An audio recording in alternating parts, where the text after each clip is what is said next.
Vous écoutez Samedi de lire avec l'auteur invité d'Amélie Boivin-Enfield. Je suis toujours avec l'auteur invité Geneviève Lefebvre. Et là, Geneviève, il faut qu'on parle de Va chercher, qui a été lancé il y a à peine quelques semaines. Oui. Et Va chercher, c'est l'histoire de Julia Verdi. Oui. Est-ce que tu veux un peu raconter aux auditeurs, c'est quoi l'histoire de cet ouvrage-là? Oui, c'est l'histoire d'une fille qui se fait rejeter par à peu près tous les gars qu'elle rencontre, qui est excellente dans sa job par ailleurs, et qui comprend pas pourquoi. Et nous, on comprend pourquoi, c'est parce qu'elle est exécrable. Ben, elle fait tout pour que les gens la détestent. Mais elle se rend pas compte, elle pense juste à elle, elle est totalement narcissique, égoïste, en fait, au début du livre, elle n'est pas du tout sympathique. En tout cas, moi, je la voudrais pas comme amie. Non, moi non plus. C'est vraiment, tu sais, elle n'a pas de regard sur elle-même, elle n'est pas capable de s'analyser comme pas du tout. Puis, un jour, elle se fait encore une fois rejeter et c'est probablement la fois de trop. Et suite à ça, elle trouve un chien qui est abandonné dans sa ruelle. Et avec ce chien-là, elle apprend à... Elle fait des constats nécessaires, je dirais. Oui, ce chien-là va lui permettre de faire des regards sur elle-même. Elle va comprendre certains de ses comportements grâce au chien. Grâce au chien, elle va comprendre certains de ses comportements, puis elle va se mettre à changer douloureusement. Ça sera pas facile. Non, c'est à la fois comique parce qu'elle part de loin.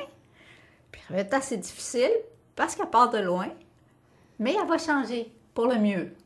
Elle va prendre de bonnes habitudes, justement. De bonnes habitudes. Avec ce chien-là. Oui. Elle va commencer à courir. Oui, elle va se mettre en forme, ce qu'elle était plus du tout, ce qu'elle n'était pas. Elle va quitter le bureau plus tôt. Au début, c'est juste parce qu'elle a peur que le chien détruise son appartement. Mais finalement, tu sais, elle finit par avoir des meilleures habitudes de vie, puis elle finit aussi par quitter son propre nombril. Mm-hmm. Ce qui nous fait du bien à tout le monde. Oui. À tout son entourage. Et même au lecteur, on fait « Enfin, il était temps! » Ça fait du bien. Oui, c'est ça. Elle est moins égoïste, elle est moins narcissique. Elle se met quand elle se met à voir les autres autour d'elle, comme par hasard, sa vie va mieux. Oui, et elle va aller au parc à chiens, elle va rencontrer aussi d'autres maîtres de chiens aussi. Oui. Oui, elle rencontre plein de gens à qui elle n'aurait jamais parlé avant. Puis là, elle leur parle. Puis elle est moins sur son quant à soi. Puis elle a moins d'a priori. Puis elle a moins de jugement. Parce qu'elle avait le jugement facile sur toutes sortes de gens qui, selon ses critères, ne correspondaient pas à ce qui était bien. Mais maintenant, c'est comme ça, elle change. Il y a une espèce de nu qui se fait, puis... Elle se fait des opinions aussi différentes des gens quand elle apprend à les connaître aussi. Oui, c'est ça. Elle change son regard sur les gens. Elle se rend compte qu'elle avait plein d'a priori. Qu'elle jugeait vite, facile, juste sur les apparences, puis que, ma foi, 9,9% du temps, elle avait tort. Fait que là, elle s'en rend compte, puis là, elle se dit, tu sais, ça se met à réfléchir un peu sur qu'est-ce qu'il faut qu'elle fasse pour être un peu plus altruiste, un peu plus intéressée par son environnement, plus respectueuse, plus à l'écoute. Plein de belles qualités qu'elle n'avait pas pantoute. Et moi, ce que j'ai aimé, c'est la relation avec Rosario, qui est son voisin, ami, qui est gay. Oui. Qui, lui, a plein d'hommes dans sa vie. Oui. Puis qui veut pas, lui, il veut pas de relation nécessairement maintenant. Il est bien comme ça. Lui, il trouve drôle parce qu'il trouve que c'est vraiment un cas... particulier. Oui, un cas particulier. Il est patient. C'est quelqu'un de patient parce qu'il faut être patient quand on la fréquente. Puis puis leur relation à eux aussi change. Puis ils trouvent que lui, c'est comme le miroir qui dit « Oui, j'étais mieux maintenant qu'avant. » Et il en vient pas non plus que Julia va garder finalement le chien qu'elle a trouvé. Mais non, il en revient pas pantoute. Parce qu'elle était tellement nombriliste de s'occuper de quelqu'un d'autre qu'elle-même, là. Oui, c'est ça. Oui, c'est ça. Il est comme... Puis finalement, tu sais, lui aussi va apprendre des choses d'elle parce qu'elle change, lui aussi va comme un peu changer aussi. Parce que tout au long du roman, Julia a dans la tête de trouver une famille d'accueil pour le chien. Oui. Elle a aucune intention de garder le chien. Mais au fond d'elle, on sent qu'il y a peut-être un petit quelque chose qui fait qu'elle a envie de le garder, mais elle le dit pas. plus le roman avance, non? Moi, c'est l'impression que j'avais qu'on avait l'impression qu'elle voulait pas le dire, mais qu'au fond d'elle, elle l'aimait bien, puis elle voulait la garder. Oui, mais ça, c'est à supposer qu'elle soit capable d'introspection au début. Ça dont elle n'est pas capable. Donc, au début, c'est clair, elle veut pas le garder, elle trouve... Non, c'est vraiment... Elle va trouver une famille. Mais en même temps, elle s'identifie au fait de cette chienne abandonnée-là, qui est un peu comme elle, qui se fait rejeter par les gars. Donc, en fait, c'est elle qui la sauve, c'est pas le chien. Mm-hmm. C'est elle qui la sauve. Et la relation aussi avec la vétérinaire aussi, qui est intéressante. Oui. Ça coûte cher, le vétérinaire, hein? Ça coûte cher. Ah, le vétérinaire! C'est ça, elle découvre que ça va dépenser de l'argent comme dans des endroits, des postes budgétaires qu'elle avait absolument pas prévus. Et toi aussi, t'as vécu un peu ce qui se passe dans le livre, parce que toi aussi, t'as trouvé une chienne. Oui, moi aussi, j'ai trouvé une chienne. Et finalement, comme dans le roman, elle est restée à la maison. Comme dans le roman, elle est restée à la maison. Est-ce que c'est ça qui t'a inspiré à écrire ce roman-là? Ben, au début, oui.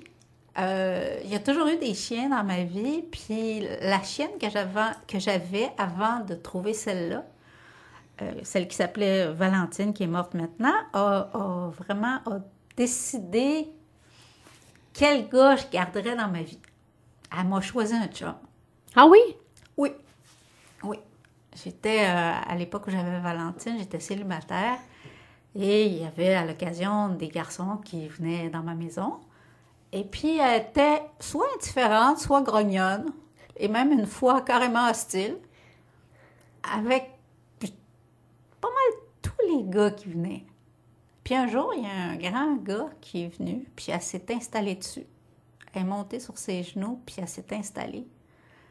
Puis chaque fois qu'il venait, elle était grimpée dessus. Puis on parle pas d'un chihuahua, on parle d'un gros bulldog anglais qui pèse 60 livres, là. Donc, c'est comme si elle avait décidé avant moi, lui, tu le gardes. Lui, je le veux. Et c'est drôle, hein?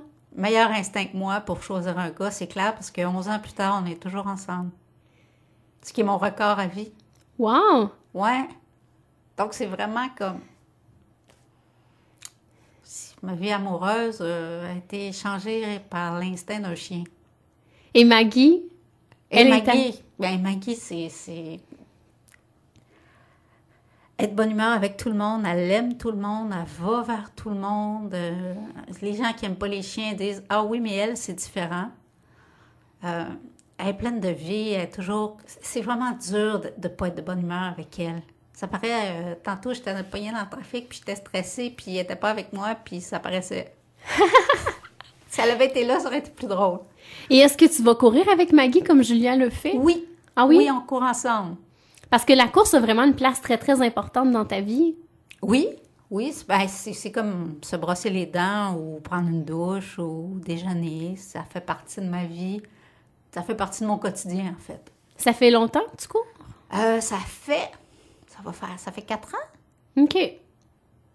Et ça te permet de te vider la tête? Oui, de vider la tête. Ben, le travail d'auteur, c'est ça. C'est beaucoup dans la tête. C'est beaucoup dans le statique. Et puis, je trouve que ça prend un équilibre entre le travail cérébral puis le travail physique. Puis l'autre affaire qui est très profitable pour moi comme auteur, c'est que quand tu cours, tu vois des choses. Tu vois des images, tu vois des gens, tu vois des personnages, tu vois des scènes. Donc, j'appelle ça comme la chasse aux papillons. Je vais chasser des images, puis après ça, je reviens, puis je peux les écrire, tu sais. Si je reste dans mon bureau, je ne sais même pas sur quoi je vais écrire. Je vais écrire tout le temps la même affaire, puis je ne serai pas renouvelée, puis je n'aurai pas des nouvelles choses à dire. Ou je trouve que de sortir dehors, par exemple, comparativement à un gym, qui est quelque chose qui est à l'intérieur, où tu vois toujours les mêmes gens, sortir dehors, ça te force à t'exposer au reste de la vie. Puis comme auteur, ça m'est profitable. Et c'est important pour toi, justement, de parler de la course dans On va chercher? Bien, c'est important que le personnage change. OK. Puis c'est important qu'elle fasse quelque chose. Elle le fait pas pour elle, elle le fait parce que le chien a besoin de se dépenser physiquement. Puis parce qu'elle a tellement peur que si la chienne ne se dépense pas physiquement, qu'elle détruise son appartement, qu'elle va prendre beaucoup des marches, puis elle va courir avec elle, puis finalement, c'est à elle que ça fait du bien, autant qu'au chien. Puis ça, elle ne pouvait pas le savoir avant, elle l'apprend. pendant qu'elle le fait, elle fait, coudonc, tout d'un coup, ben, je dors mieux, tu sais, je suis moins stressée. Ah, tiens, je perds du poids, je suis plus en forme. Elle s'alimente mieux aussi parce qu'au début, oui. elle donne des pâtes aux chiens. Là. Ils lâcheront pas les pâtes, par exemple. Non, c'est ça. Non, ça va rester un classique. Tartare de saumon aussi. Oui. Autant pour elle que pour le chien. Oui, ça va rester, ça. C'est drôle quand même Oui. que le chien mange la même chose que elle. Oui. Ben, c'est parce qu'elle ne sait pas s'occuper d'un chien non plus. Fait que... c'est pas qu'elle d'affaire, elle ne sait pas s'occuper de quelqu'un d'autre. Puis on se rend compte qu'elle ne savait pas très bien s'occuper d'elle-même non plus. Non plus. Non plus. Finalement, c'est vraiment, elle partait de loin. Puis elle n'a pas fini d'apprendre. Non. Mais Non. ça nous fait aussi réfléchir sur notre propre vie aussi en lisant Va chercher. Penses-tu? Moi, je trouve que oui. Dans quel sens? Ben, savoir, ben non, mais moi, ça m'a fait penser à savoir des fois si, tu sais, réflexion un peu, je sais pas, nombriliste comme peut l'être Julien, mais ça nous fait réfléchir, ah oui, est-ce que je suis vraiment juste portée sur ma propre personne? Ouais. Ouais. Moi, ça m'a fait réfléchir en lisant ça. Puis des fois que certaines habitudes, certains trucs dans notre vie peuvent nous faire changer pour le meilleur. Ben, nous faire prendre conscience de quelque chose, en tout cas. Oui.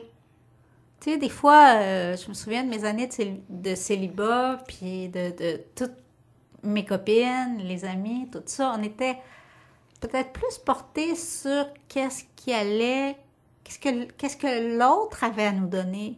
Plutôt que ce qu'on avait à donner à l'autre. Je trouve qu'on se posait pas beaucoup la question du qu'est-ce que moi j'ai à offrir, qu'est-ce que j'ai tant dons à offrir pour exiger le meilleur de l'autre. Est-ce que moi je donne le meilleur? Puis finalement, quand tu te poses la question, tu fais wow, peut-être pas tant que ça. Ouais, c'est ça. Puis quand tu vois que tes relations amoureuses fonctionnent jamais, faut peut-être que tu commences à te poser des questions. Ben, en tout cas, ça peut pas faire de tort de faire un état des lieux puis de dire, bon, allumons la lumière, regardons qu'est-ce qu'il y a. Y a-t-il des affaires qui méritent d'être changées? Peut-être que oui. Tu sais, on est beaucoup dans la mode du s'accepter tel qu'on est, mais des fois, s'accepter tel qu'on est, c'est pas bien bon. Ça veut dire que tu es immobile, ça veut dire que tu n'évolues pas, ça veut dire que tu progresses pas. C'est le fun de penser qu'on peut progresser. Oui. Puis s'améliorer, puis de changer des choses qui sont du sabotage pour quelque chose d'un peu plus constructif. Je pense que c'est nécessaire de se poser des questions, puis de se dire, bon, ben manifestement, il y a des choses que je pourrais améliorer de mon comportement, puis ça serait je serais plus plaisante pour moi-même et certainement pour les autres aussi. Si tu me permets, Geneviève, on s'arrête et au retour, on parle de ton coup de cœur littéraire. D'accord.